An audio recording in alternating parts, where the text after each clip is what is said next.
Dear students, BCom 6th semester budget and budgetary control ಅಂತ ಹೇಳಿ ನಿಮಗೆ 6th ಚಾಪ್ಟರ್ ಇದೆ ಅಡ್ವಾನ್ಸ್ಡ್ ಕಾಸ್ಟ್ ಅಂಡ್ ಮ್ಯಾನೇಜ್ಮೆಂಟ್ ಅಕೌಂಟಿಂಗ್ನಲ್ಲಿ. ಇವತ್ತು ಅದರ ಥಿಯರಿ ಪಾರ್ಟ್ ನೋಡೋಣ. First, meaning and definition. ಈ ಬಡ್ಜೆಟ್ ಅನ್ನೋ ವರ್ಡ್ ನೀವು ಕೇಳಿರ್ತೀರ. It is familiar word. ಟಿವಿನಲ್ಲಿ, ನ್ಯೂಸ್ ಪೇಪರ್ನಲ್ಲಿ. For what purpose they prepare budget? ಬಡ್ಜೆಟ್ನ ಯಾಕೆ ಪ್ರಿಪೇರ್ ಮಾಡ್ತಾರೆ, ಮಾಡೋದ್ರಿಂದ ಅಡ್ವಾಂಟೇಜಸ್ ಏನು, ಅದರಲ್ಲಿರುವಂಥ ಲೂಪ್ ಹೋಲ್ಸ್ ಏನು, ಲಿಮಿಟೇಷನ್ಸ್, ಅದನ್ನೆಲ್ಲ ಇವತ್ತು ಈ ವಿಡಿಯೋದಲ್ಲಿ ನೋಡೋಣ. See, it is the most widely used and highest rated management tool of planning and control. ಈ ಮ್ಯಾನೇಜ್ಮೆಂಟ್ ಟೂಲ್ಗಳಲ್ಲಿ ಅತ್ಯಂತ ಹೆಚ್ಚು ಬಳಕೆ ಮಾಡುವಂಥ ಒಂದು ಟೂಲ್ ಏನಪ್ಪ ಅಂದರೆ budgetary control. Budget helps managers in developing financial plan to guide them in allocating resources.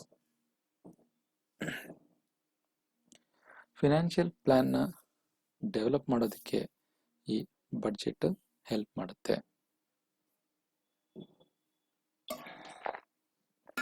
ಕಂಪನಿಯಲ್ಲಾಗಲಿ ಗೌರ್ಮೆಂಟಲ್ಲಾಗಲಿ ತನ್ನಲ್ಲಿರುವಂಥ ರಿಸೋರ್ಸಸ್ನ ಹೇಗೆ ಯುಟಿಲೈಸ್ ಮಾಡಬೇಕು, ಹೇಗೆ ರಿಸೋರ್ಸನ್ನ ಕಲೆಕ್ಟ್ ಮಾಡಬೇಕು, ಆ ಕಲೆಕ್ಟ್ ಮಾಡಿರುವಂಥ ರಿಸೋರ್ಸಸ್ನ ಹೇಗೆ ಪ್ರಾಪರಾಗಿ ಯುಟಿಲೈಸ್ ಮಾಡಬೇಕು ಅನ್ನೋದಕ್ಕೆ ಬಡ್ಜೆಟ್ ಬೇಕು.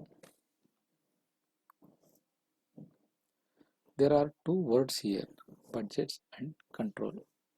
ಅದಕ್ಕೆ ಸಂಬಂಧಪಟ್ಟ ಹಾಗೆ ಇಲ್ಲಿ ಡೆಫಿನೇಷನ್ ಕೊಟ್ಟಿದ್ದೀನಿ. Control is the process of measuring and correcting actual performance. Budget ಬೇರೆ, ಬಡ್ಜೆಟಿಂಗ್ ಬೇರೆ. ಇಲ್ಲಿ ಬಡ್ಜೆಟಿಂಗ್ ಅನ್ನೋದೊಂದು ವರ್ಡ್ ಇದೆ. ಹಾಗಂದ್ರೇನು? It is the detailed planning for the allocation of funds in a business. ಬಿಸ್ನೆಸ್ನಲ್ಲಿ ತನ್ನ ಹತ್ರ ಇರುವಂಥ ಫಂಡನ್ನು ಹೇಗೆ ಅಲೋಕೇಟ್ ಮಾಡ್ತೀವಿ, ಹೇಗೆ ಬಳಕೆ ಮಾಡ್ತೀವಿ to gain more profit, to minimise the cost. ಅದಕ್ಕೆ ಬಡ್ಜೆಟಿಂಗ್ ಅಂತ ಹೇಳ್ತಾರೆ. ಸೊ ಸೀಮಾ, ಲಂಡನ್, UK ಅವರು ಈ ಬಡ್ಜೆಟಿಂಗ್ನ ಹೇಗೆ ಕೋಟ್ ಮಾಡ್ತಾರೆ ಅನ್ನೋದು ಓದ್ಕೊಳ್ಳಿ.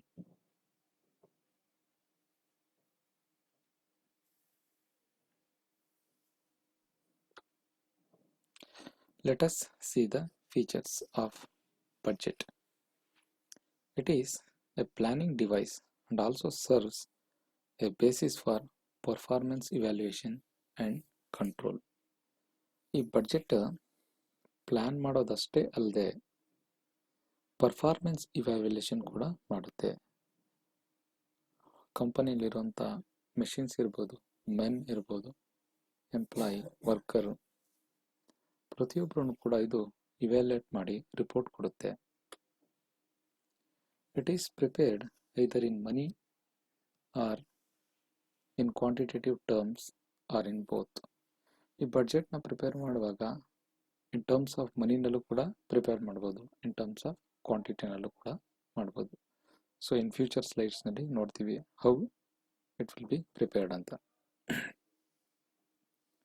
It is prepared for a definite future period.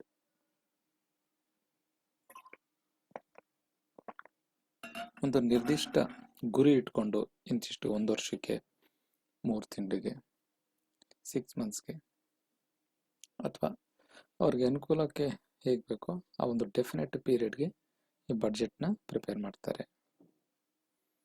Purpose ಏನು? ಕಂಪನಿ ತಾನು ಇಂಪ್ಲಿಮೆಂಟ್ನ ಮಾಡ್ಕೊಂಡಿರೋಂಥ ಪಾಲಿಸೀಸ್ನ ಮ್ಯಾನೇಜ್ಮೆಂಟ್ ಮೂಲಕ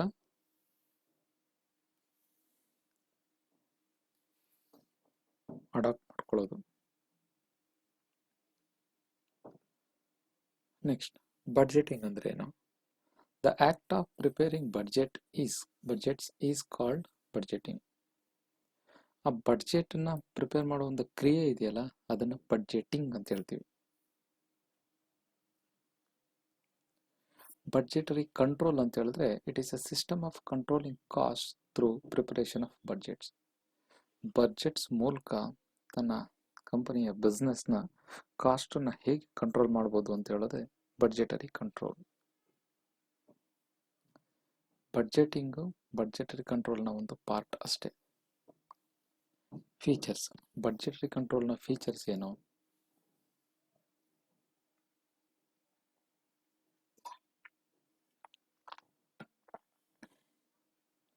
ಪ್ರತಿಯೊಂದು ಡಿಪಾರ್ಟ್ಮೆಂಟ್ಗೂ ಬಡ್ಜೆಟ್ನ ಪ್ರಿಪೇರ್ ಮಾಡೋದು ಬಡ್ಜೆಟರಿ ಕಂಟ್ರೋಲ್.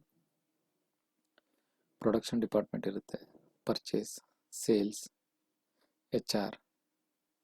ಸೊ ಪ್ರತಿಯೊಂದು ಡಿಪಾರ್ಟ್ಮೆಂಟ್ಗೆ ಬಡ್ಜೆಟ್ಸ್ನ ಪ್ರಿಪೇರ್ ಮಾಡೋಂಥದ್ದು ಒಂದು ಫೀಚರ್. ಆದರೆ ಕಂಪೇರ್ ಮಾಡುತ್ತೆ ಆ್ಯಕ್ಚುಯಲ್ ಪರ್ಫಾರ್ಮೆನ್ಸ್ಗೂ ಬಡ್ಜೆಟ್. ಈಗ ಫಾರ್ ಎಕ್ಸಾಂಪಲು ಇಯರ್ 2021, ಈಗ 2021ನಲ್ಲಿ ಒಂದು 1 lakh ಪ್ರಾಡಕ್ಟ್ನ ಮ್ಯಾನುಫ್ಯಾಕ್ಚರ್ ಮಾಡ್ತಾ ಇದ್ದಾರೆ.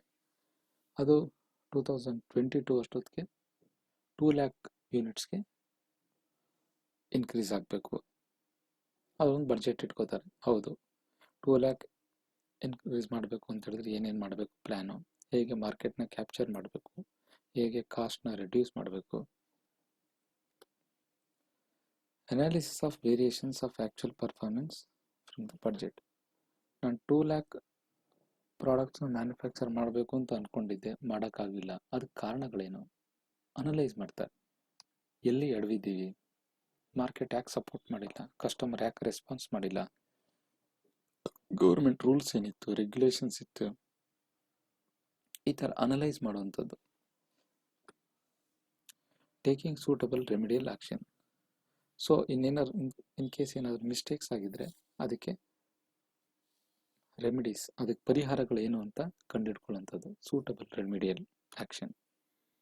ರಿವ್ಯೂ ಆಫ್ ಬಡ್ಜೆಟ್ಸ್, ಆಮೇಲೆ ಅದನ್ನು ಪರಾಮರ್ಶಿಸೋದು. ಯಾಕೆ, ಎಲ್ಲಿ ಏನಾಯಿತು, ಮುಂದೆ ಏನು ಮಾಡಬೇಕು.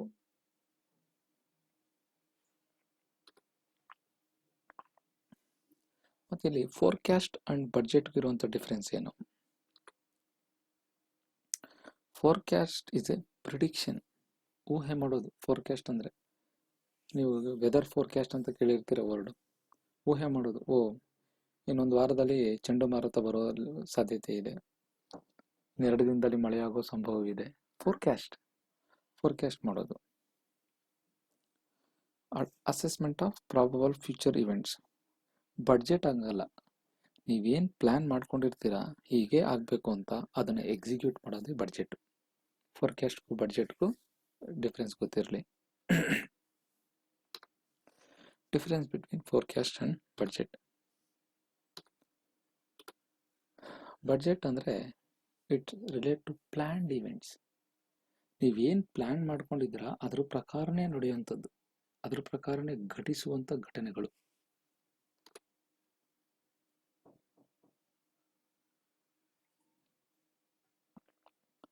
Forecast is concerned with probable events. Probability ಸಾಧ್ಯ ಆಗ್ಬೋದು, ಆಗದೇನೂ ಇರ್ಬೋದು, ಊಹೆ ಮಾಡುವಂಥದ್ದು. It can be prepared only by the authorised management. ಯಾರ್ಯಾರು ಪ್ರಿಪೇರ್ ಮಾಡೋಕ್ಕಾಗಲ್ಲ ಬಡ್ಜೆಟ್ನ, ಕಂಪನಿಯ ಆಥರೈಸ್ಡ್ ಮ್ಯಾನೇಜ್ಮೆಂಟ್ ಏನಿದೆ ಅವರೇ ಪ್ರಿಪೇರ್ ಮಾಡಬೇಕು. It can be made by anybody. Forecast ಅಂದ್ರೆ ಯಾರು ಬೇಕಾದ್ರೂ ಮಾಡ್ಬೋದು. It is a tool of control.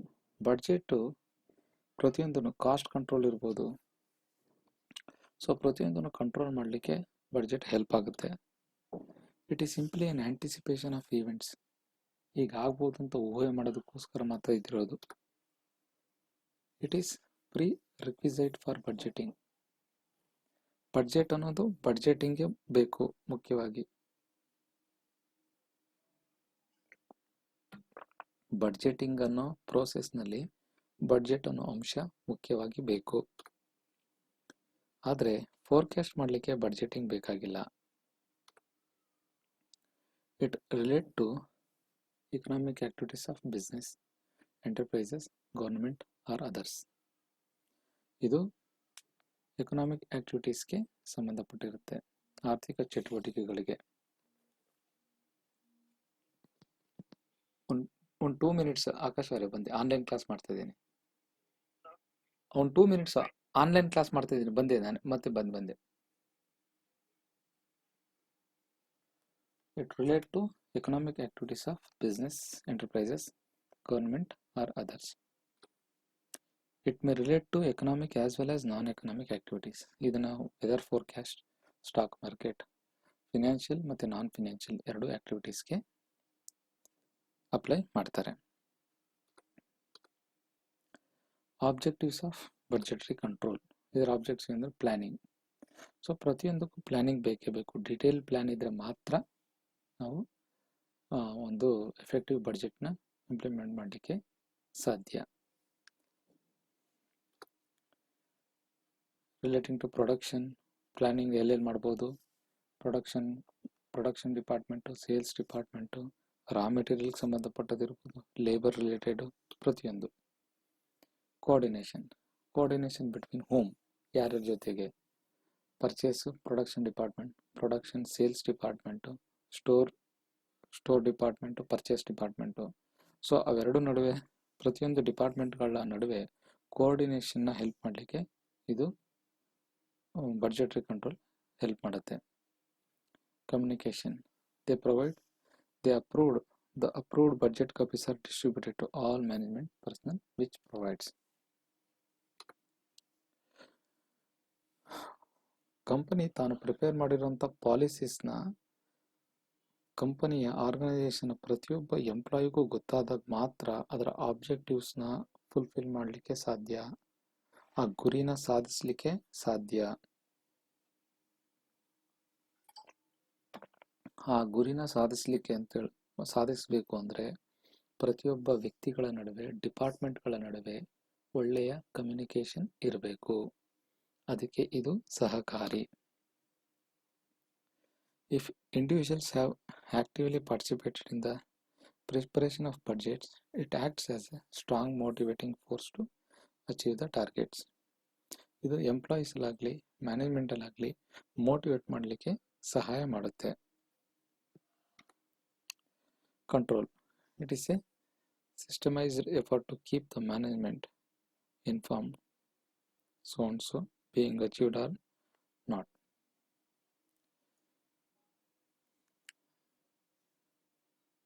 ಪ್ರತಿಯೊಬ್ಬ ವ್ಯಕ್ತಿಗೂ, ಪ್ರತಿಯೊಂದು ಡಿಪಾರ್ಟ್ಮೆಂಟ್ಗೂ ಇಂತಿಷ್ಟು ಟಾರ್ಗೆಟ್ ಕೊಟ್ಟಿರ್ತಾರೆ. ಆ ಟಾರ್ಗೆಟ್ನ ರೀಚ್ ಆದರೆ ಅದು ಒಳ್ಳೆ ಪರ್ಫಾರ್ಮೆನ್ಸ್ ಅಂತ, ರೀಚ್ ಆಗಲಿಲ್ಲ ಅಂತ ಹೇಳಿದ್ರೆ ಪೂರ್ ಪರ್ಫಾರ್ಮೆನ್ಸ್, ಅಂಡರ್ ಪರ್ಫಾರ್ಮೆನ್ಸ್ ಅಂತ. So on the base of performance, those employees or department will get additional benefit from the company. So ಆ ಆ್ಯಕ್ಚುಯಲ್ ಮತ್ತು ಬಡ್ಜೆಟ್ನ ಪರ್ಫಾರ್ಮೆನ್ಸ್ನ ಕಂಪೇರ್ ಮಾಡಲಿಕ್ಕೆ ಇದು ನಮಗೆ ಕಂಪೇರ್ ಮಾಡೋದ್ರ ಮೂಲಕ ಕಂಟ್ರೋಲ್ ಮಾಡಲಿಕ್ಕೆ ಹೆಲ್ಪ್ ಮಾಡುತ್ತೆ. ಪರ್ಫಾರ್ಮೆನ್ಸ್ ಇವ್ಯಾಲ್ಯೂಯೇಷನ್ ಈಗಷ್ಟೇ ಹೇಳಿದೆ. Advantages of budgetary control, it coordinates the activities of various departments. ಪ್ರತಿಯೊಂದು ಡಿಪಾರ್ಟ್ಮೆಂಟ್ಗಳ ನಡುವೆ ಕೋಆರ್ಡಿನೇಷನ್ನ ಬಿಲ್ಡ್ ಮಾಡಲಿಕ್ಕೆ ಹೆಲ್ಪ್ ಮಾಡುತ್ತೆ. It increases efficiency, eliminates waste. So ಪ್ರತಿಯೊಂದು ಮೆನ್ ಆರ್ ಮೆಷಿನ್ ಇರ್ಬೋದು, ಎಫಿಷಿಯನ್ಸಿನ ಇನ್ಕ್ರೀಸ್ ಮಾಡಲಿಕ್ಕೆ ಹೆಲ್ಪ್ ಮಾಡುತ್ತೆ. ಅನ್ನೆಸೆಸರಿ ವೇಸ್ಟ್ ಏನಾದ್ರು ಇದ್ದರೆ ಅದನ್ನು ಎಲಿಮಿನೇಟ್ ಮಾಡುತ್ತೆ. It shows management where action is needed to remedy a situation.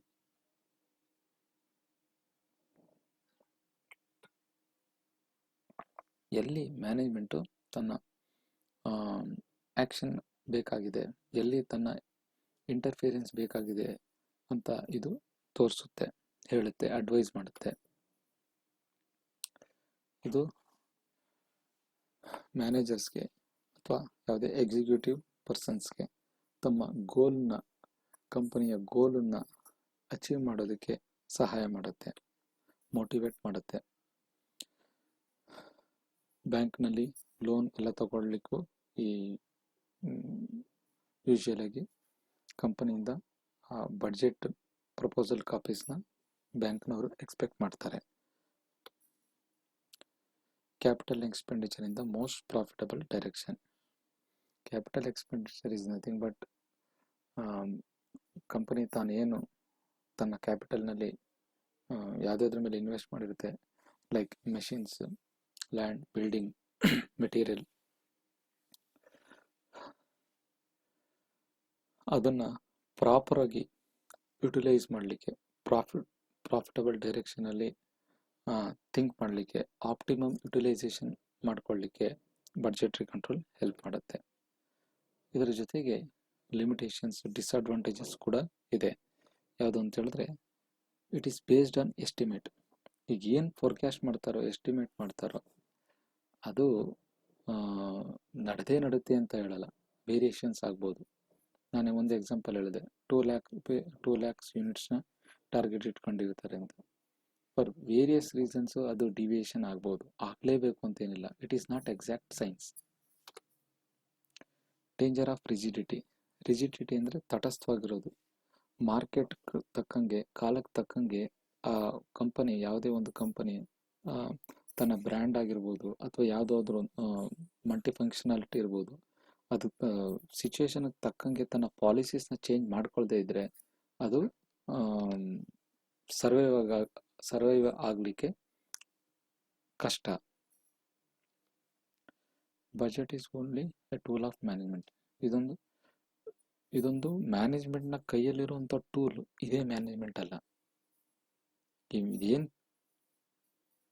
Budget ಮಾಡ್ತಾರೋ, ಈಗ ಬಡ್ಜೆಟಿಂಗ್ ಪ್ಲ್ಯಾನ್, ತಾವೇನು ಮಾಡ್ಕೊಂಡಿರೋಂಥ ಬಡ್ಜೆಟಿಂಗ್ ಪ್ಲ್ಯಾನ್ ಪ್ರೋಗ್ರಾಮು ಒಳ್ಳೇದಾಗಿದ್ದು ಕೂಡ ಅದು ಇಂಪ್ಲಿಮೆಂಟ್ ಮಾಡೋಂಥ ಎಫೆಕ್ಟಿವ್ ಮ್ಯಾನೇಜ್ಮೆಂಟ್ ಇದ್ದರೆ ಮಾತ್ರ ಅದು ಸಕ್ಸಸ್ ಆಗೋದಕ್ಕೆ ಸಾಧ್ಯ. ಅದರ್ವೈಸ್ ಮ್ಯಾನೇಜ್ಮೆಂಟೇ ಸರಿ ಇಲ್ಲ ಅಂತ ಹೇಳಿದಾಗ ಎಷ್ಟೇ ದೊಡ್ಡದಾದಂಥ ಒಳ್ಳೆ ಚೆನ್ನಾಗಿರುವಂಥ ಬಡ್ಜೆಟ್ ಇದ್ರೂ ಕೂಡ ಅದು ಫ್ಲಾಪ್ ಆಗೋಕ್ಕೆ ಚಾನ್ಸಸ್ ಜಾಸ್ತಿ ಇರುತ್ತೆ. ಕೆಲವು ಸಮಯ ಸ್ಟಾಫ್ ಇದಕ್ಕೆ ಅಪೋಸ್ ಮಾಡಬಹುದು. ಸೊ ಅಂಥ ಟೈಮ್ನಲ್ಲಿ ಸ್ಟಾಫ್ನ ಕೋಆರ್ಡಿನೇಷನ್ ಇಲ್ಲದೆ ಅದನ್ನು ಎಫೆಕ್ಟಿವ್ ಆಗಿ ಇಂಪ್ಲಿಮೆಂಟ್ ಮಾಡಲಿಕ್ಕೆ ಸಾಧ್ಯ ಇಲ್ಲ. ಎಕ್ಸ್ಪೆನ್ಸಿವ್ ಟೆಕ್ನಿಕ್ ಅಂದರೆ, ಈ ದೊಡ್ಡ ಕಂಪ್ನಿಗಳಿಗಾದರೆ ಈ ಬಡ್ಜೆಟಿಂಗ್ ಕಂಟ್ರೋಲಿಂಗ್ ಸಿಸ್ಟಮ್ನ ಇಂಪ್ಲಿಮೆಂಟ್ ಮಾಡ್ಬೋದು. In the case of small organisation it is very difficult to implement the plan. Budget manual ಅಂದರೆ ಏನು ಅಂತ. It is a statement of budget policies. ಅದಕ್ಕೊಂದು ಡೀಟೇಲ್ಡ್ ಎಕ್ಸ್ಪ್ಲನೇಷನ್ ಕೊಟ್ಟಿದ್ದಾನೆ, ಓದ್ಕೊಳ್ಳಿ.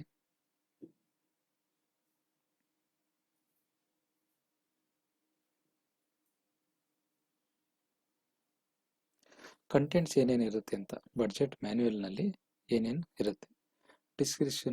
Description of the budget system, its objectives. ಒಂದು ಬಡ್ಜೆಟ್ನ objectives ಮತ್ತು ಅದನ್ನು ಡೀಟೇಲಾಗಿ ಏನೇನು ಮಾಡಬೇಕು ಅನ್ನೋದು ಇರುತ್ತೆ. ಮತ್ತು ಅದರ ಪ್ರೊಸೀಜರು, ಹೇಗೆ ಫಾಲೋ ಮಾಡಬೇಕು, ಬಡ್ಜೆಟ್ನ ಪ್ರಿಪೇರ್ ಹೇಗೆ ಮಾಡಿದ್ದಾರೆ ಅಂತ. ಮತ್ತು ಬಡ್ಜೆಟ್ ಕಮಿಟಿಯ ರೆಸ್ಪಾನ್ಸಿಬಿಲಿಟಿ, ಅದನ್ನು ಎಕ್ಸಿಕ್ಯೂಟ್ ಮಾಡಬೇಕಾಗಿರೋಂಥ ಯಾವುದೇ ಒಂದು ಟೀಮು, ಮ್ಯಾನೇಜ್ಮೆಂಟು ಅಥವಾ ಎಂಪ್ಲಾಯೀಸು, ಸೊ ಆ ಟೀಮ್ ರೆಸ್ಪಾನ್ಸಿಬಿಲಿಟಿ ಏನು, ಅದನ್ನೆಲ್ಲ ಇನ್ ಡೀಟೇಲಾಗಿ ಕೊಟ್ಟಿರ್ತಾರೆ. Method of accounting and account codes in use. ಯಾವ ರೀತಿ ಅದನ್ನು ಲೆಕ್ಕಾಚಾರ ಮಾಡಬೇಕು, ಅದನ್ನು ಕೋಡ್ ಸಮೇತ ಈಸಿ ಆಗಲಿ ಅಂತ ಕೊಟ್ಟಿರ್ತಾರೆ. Then procedures to be adapted in operating system. So ಯಾವ ವೇನಲ್ಲಿ ಹೋದರೆ ಅದನ್ನು ಈಸಿಯಾಗಿ ಆ ಬಡ್ಜೆಟ್ನ ಇಂಪ್ಲಿಮೆಂಟ್ ಮಾಡ್ಬೋದು, ಗೋಲ್ನ ಆಬ್ಜೆಕ್ಟಿವ್ನ, ಯಾವುದು ಗೋಲ್ನ ಅಚೀವ್ ಈಸಿಯಾಗಿ ರೀಚ್ ಆಗ್ಬೋದು ಅನ್ನೋದಕ್ಕೆ ಅದನ್ನೋದ್ರು ಕೂಡ ಬರ್ತಿರ್ತಾರೆ. ಫಾಲೋ ಪ್ರೊಸೀಜರ್ಸ್, ಅದನ್ನು ಫಾಲೋ ಅಪ್ ಮಾಡಲಿಕ್ಕೆ. ಒಂದು ಸಾರಿ ಬಡ್ಜೆಟನ್ನು ಕೈಗೆತ್ಕೊಂಡು ಶುರು ಮಾಡಿದ ತಕ್ಷಣ ಅಲ್ಲೇ ನಿಂತ್ಬಿಡೋದಲ್ಲ, ಅದನ್ನು ಫಾಲೋ ಅಪ್ ಮಾಡೋಂಥ ಪ್ರೊಸೀಜರ್ಸ್ ಬೇಕಾದಷ್ಟು ಇರುತ್ತೆ. ಅದನ್ನು ಹೇಗೆ ಮಾಡ್ಬೋದು ಅನ್ನೋದು ಇರುತ್ತೆ. ಸೊ ನೆಕ್ಸ್ಟ್ ಕ್ಲಾಸ್ನಲ್ಲಿ ನಿಮಗೆ ಟೈಪ್ಸ್ ಆಫ್ ಬಡ್ಜೆಟ್ ಬಗ್ಗೆ ಹೇಳ್ತೀನಿ.